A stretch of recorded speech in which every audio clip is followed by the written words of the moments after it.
Welcome back to another video of Christ in Me Ministry. My name is Cameron, your host, and I hope you're having a wonderful day. God bless you all. So, today we are talking about a very serious topic, which is definitely one of the more serious topics because once you understand this, then, well, you can really change your life for the positive. So, today the topic is, how can demons control you? Well, first off, we should define, what is a demon? What does that mean? So, whenever God created the universe, one of the first things he created were all of the angels, which there are billions of angels. And he assigned, for every angel, he assigned a human to be the guardian of. That's where you get the term guardian angels.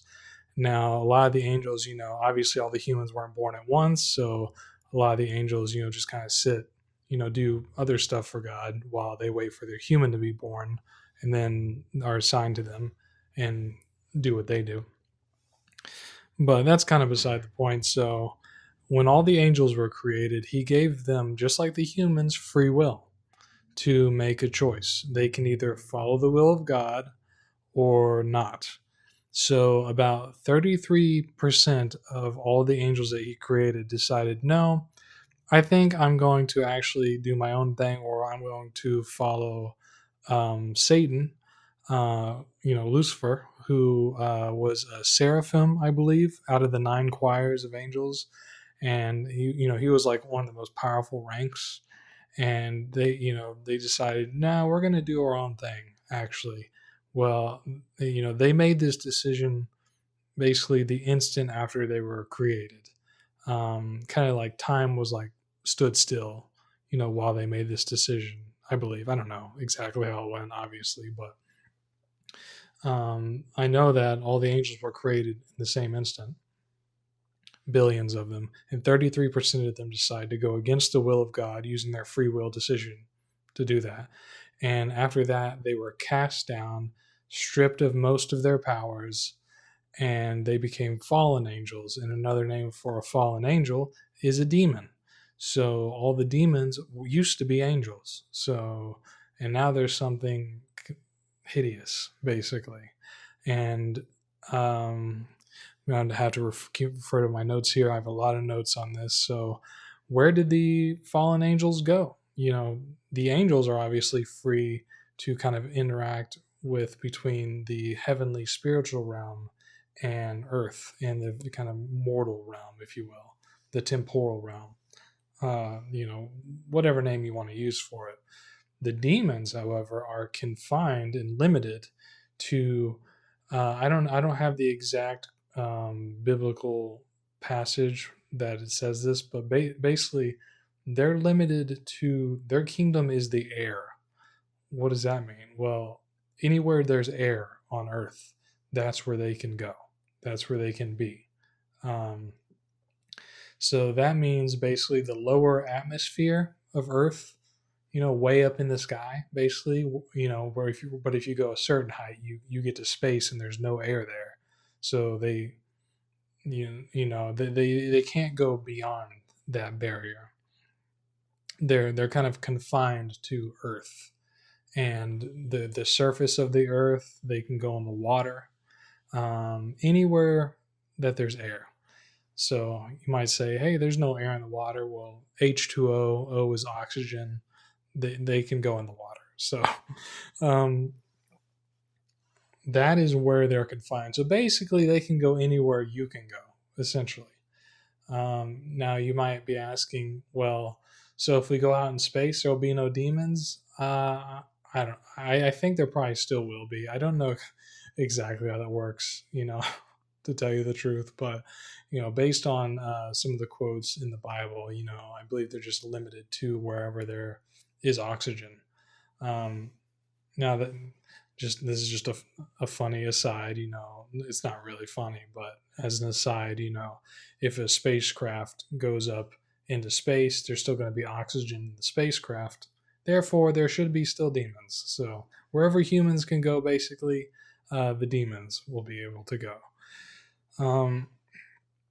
So a little bit more about demons. So when they were cast out as fallen angels, after that, they got very resentful and bitter because of that, and still are to this day, and will be forever until the end of time.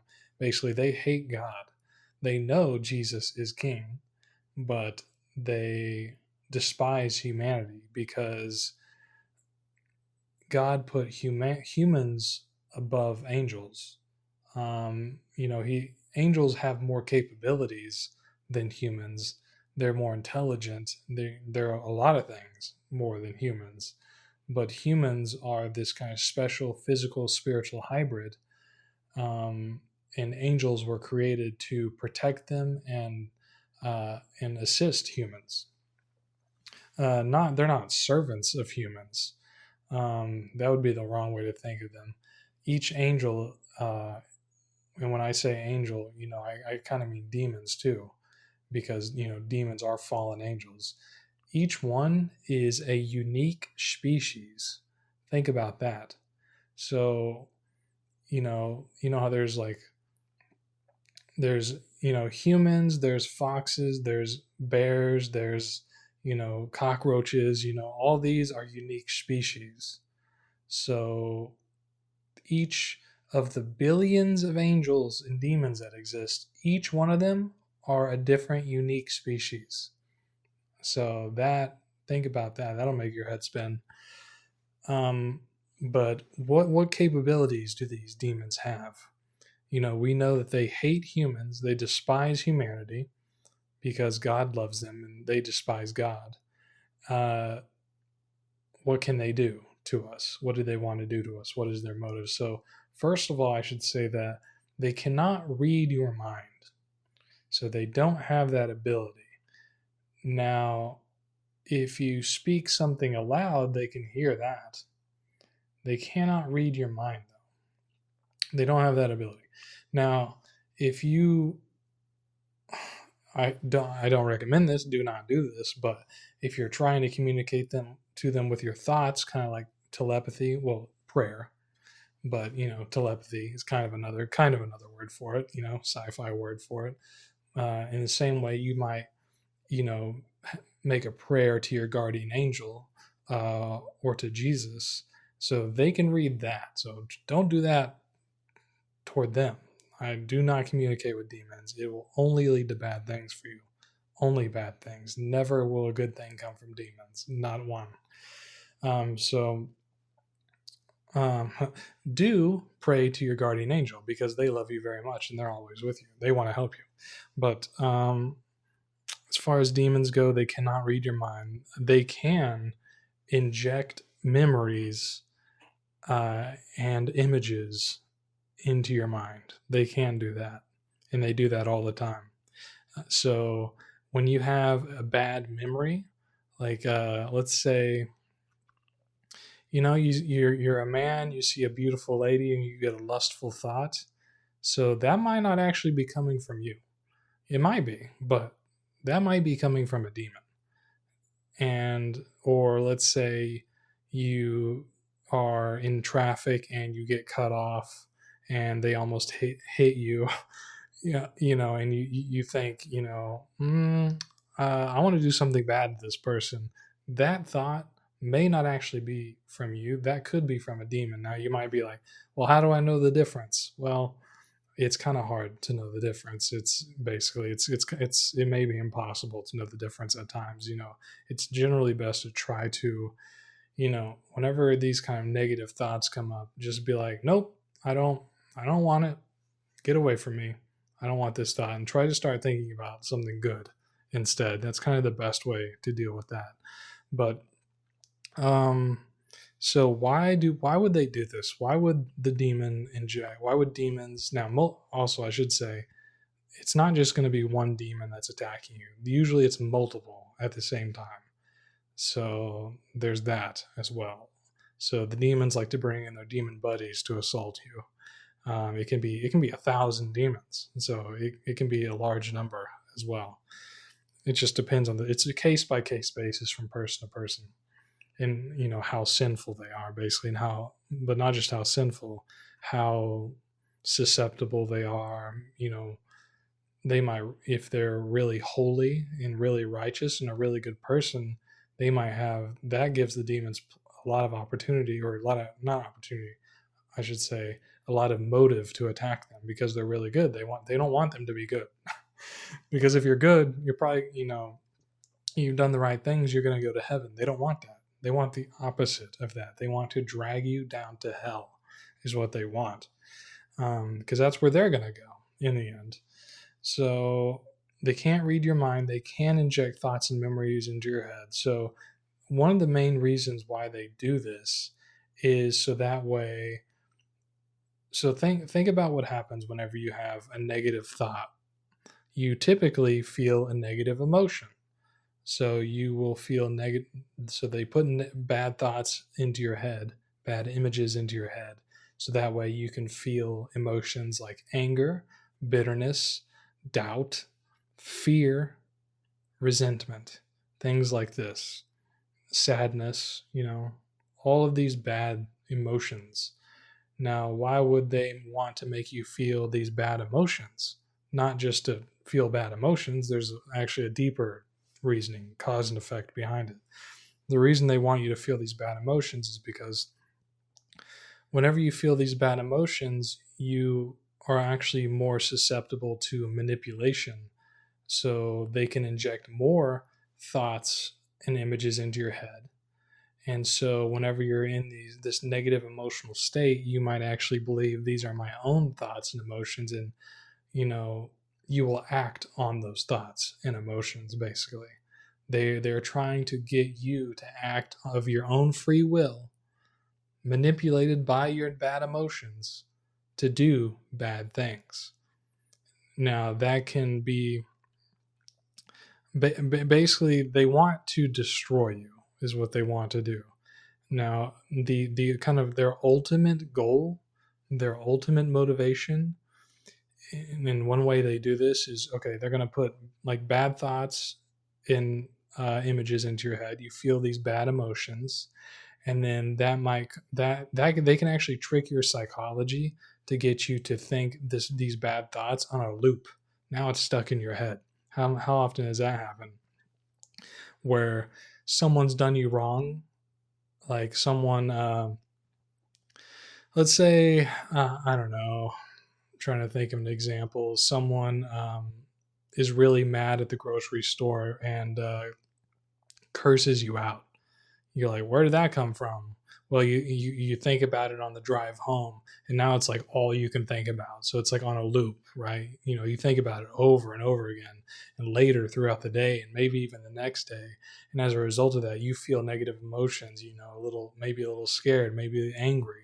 Um, so whenever you're in that state where you have that negative thought loop, and you feel those negative emotions, that's the state the demon wants you in. So you're most pliable to be manipulated, and then they can inject different thoughts into your head, and ultimately their ultimate motivation is to get you to try to kill yourself. Is what they're trying to do, because if you do that, then you're on a one-way ticket to hell. So that which is where they want you to go. And that is their ultimate motivation, and why they do what they do, is to try to get you to harm yourself. So that way you die and then you go to hell. That is what they're trying to do. I know it's terrible, but this is what it is. This is the truth. And they do it because they hate humanity. They despise humans, every human. They do not like you. Um, Even the witches and warlocks out there, and yes, those are real. I may make a video about that at some point, but I probably will. But who think like, oh, they're on the demon side. No, they hate them too. um, they're just they might get them to think that they like them, but that's just part of the manipulation game that they're doing. They're so entrenched in the evil. So that is, I just told you what the demon's ultimate motivation is. So that way you earn your one-way ticket to hell.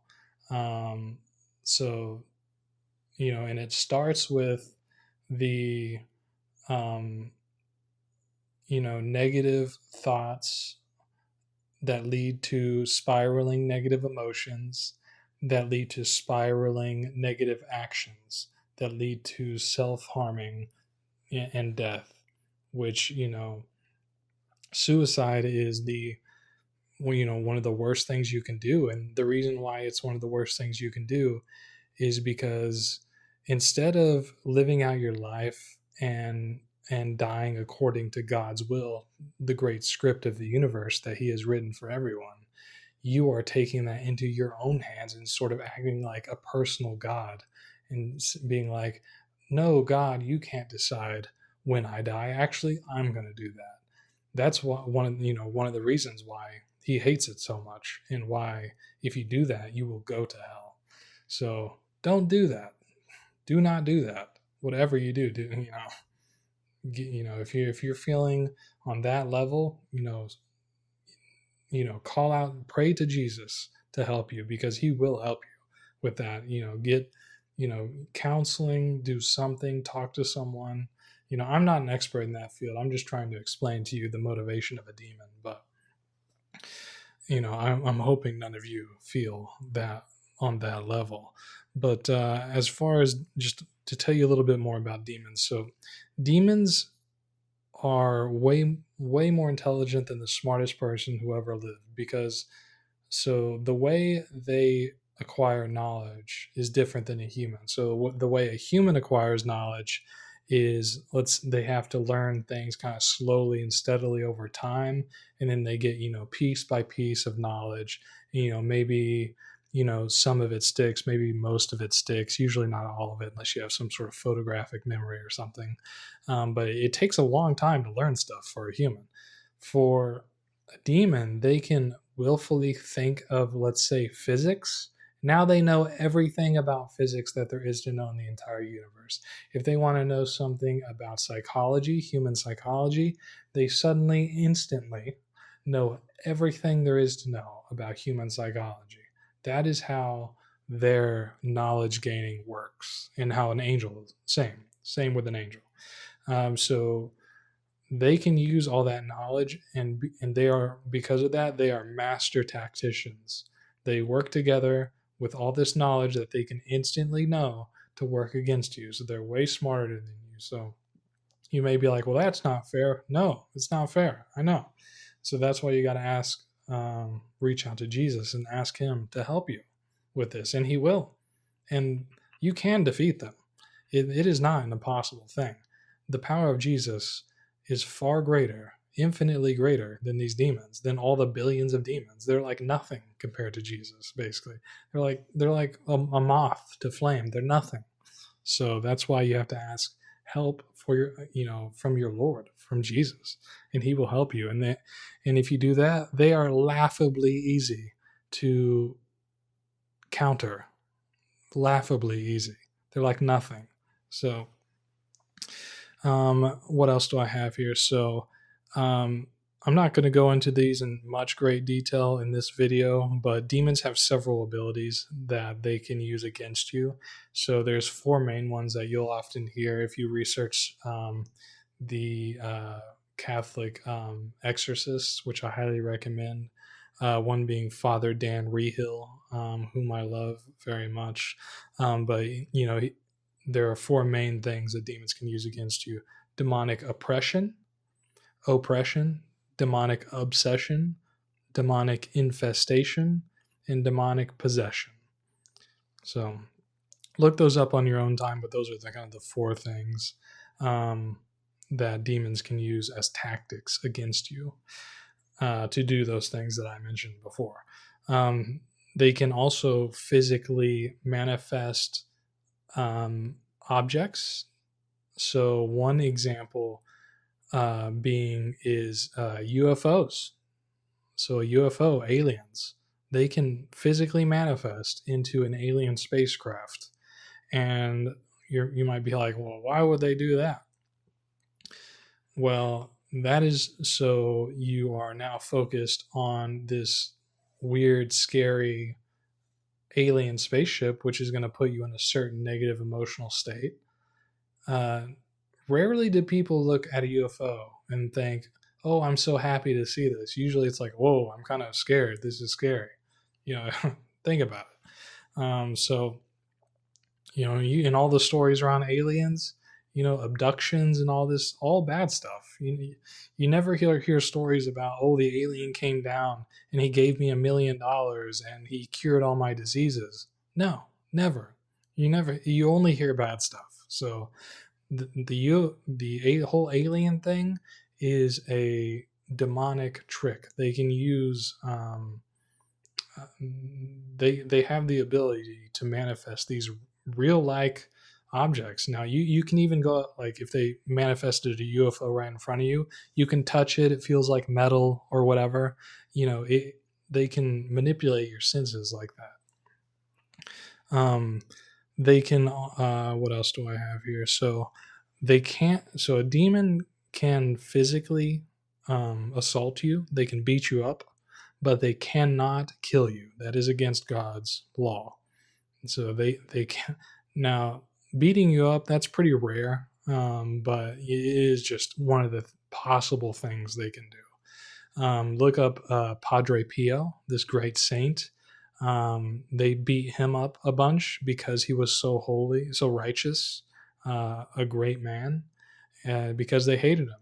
Now, God allowed this for his own reasons, probably to make him an even more righteous person, or it could have something to do where, if he, that's the suffering he had to go through on earth, so that way he avoided purgatory and just went straight to heaven. I don't know God's motivation behind that. My point here is that demons have the capability to physically assault you in horrible ways. So, but they cannot kill you. That's one thing they're forbidden to do. So now they can manipulate someone and manipulate their emotions and inject thoughts into their head, so that way that other person will kill you. They do that a lot. So that they can do. They can manipulate another human to harm or kill you. So that's something that is in their arsenal, if you will. But they cannot themselves, as a spiritual entity, do that. So one powerful tool, one of the most powerful things you can do to shield yourself from demons is to pray to Jesus for help, to help shield you, and he will help you do it. And he basically, what he wants you to do to better shield yourself is to repent and turn away from sins and try to be more like a saint. That is one of the greatest tools you have in your tool belt. Also, practicing forgiveness. Demons hate forgiveness, and the reason why is because someone who is still latching on to kind of the bad feelings that revolve around not forgiving someone, even if they did something evil and terrible to you, Jesus wants you to forgive them, so that way you are broken free from those negative emotions like anger. Like, let's say someone really did you wrong, so you don't forgive them, so you feel angry every time you think about this great evil that they did to you. Or it could be a small thing, or a big thing. But whenever you think of that, you may bring up feelings of anger, sadness, fear, whatever negative emotion is associated with thinking of that person.